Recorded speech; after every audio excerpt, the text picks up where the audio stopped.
Well, uncertainty and deterred investments in the mining sector continues as the Minister delays the finalisation of that draft mining charter. Head of Corporate Finance at Bravura, Soria joins us now. Thank you so much for talking to us again today on the very same issue, which again, of course, has now been delayed to potentially November as the Minister has extended the time for public comments. Is this the right decision, do you think?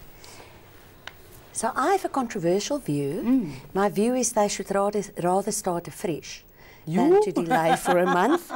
I think there are many very contentious and very problematic matters in the Charter. I don't know whether a month extra will do it. Throw the baby out with the bathwater. I think the baby is very small. Yeah. The bath is big here. What is the problem? Why do you think they need to start from scratch? I'm really worried. I'm not worried about the 30%. Many of the BEE codes have 30% for specific industries.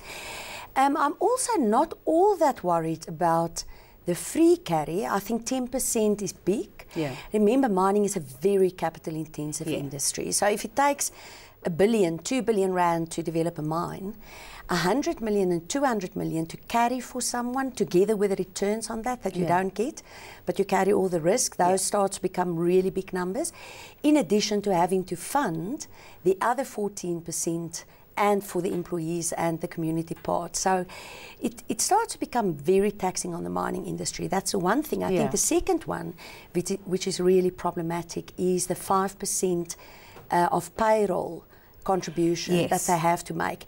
And that is before you have even started to be cash flow positive in the mine. Wow. So I think that is quite frightening. So investors looking at this are going to go, should I even start? I think so.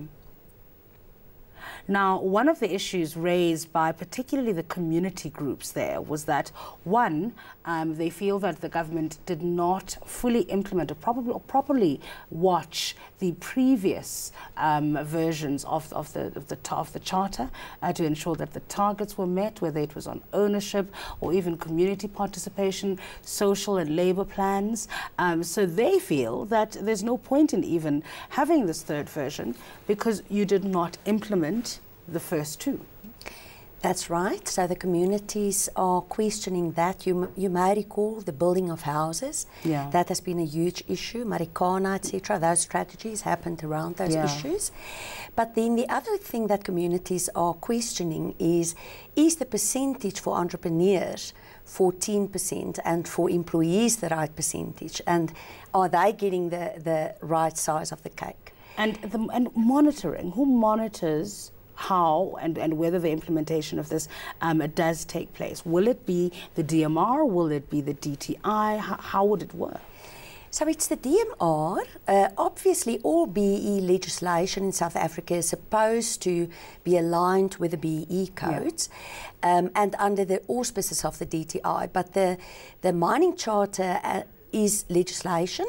So I think that's one of the questions. You know, not a single one of the other BEE codes have ever required free carry, for example. Yeah. So where does this come from? Or this separate contribution from the payroll? I think it makes the industry quite worried. Do you think there would be an appetite for them to start from scratch, given that everyone's talking about how the uncertainty itself and the delays and the postponements have meant that we've missed out on new exploration, on new investment in the mining sector? You see, I think a bad outcome here is worse than a little bit longer of uncertainty. So from my perspective, if you look at mining in 1994, that was 14.7% of South Africa's GDP. Yeah. And you look at mining now, is 7% of South Africa's GDP. That is really not in an industry which is quite labour intensive. So it could actually create a lot of jobs. And we're in the middle of a commodity cycle which is booming again. Yeah. But South Africa will unfortunately miss out if we don't clean up our act. We'll leave it there. Thanks for your time. Thanks. Today, that was Corporate Finance head at Bravura, that's Soria.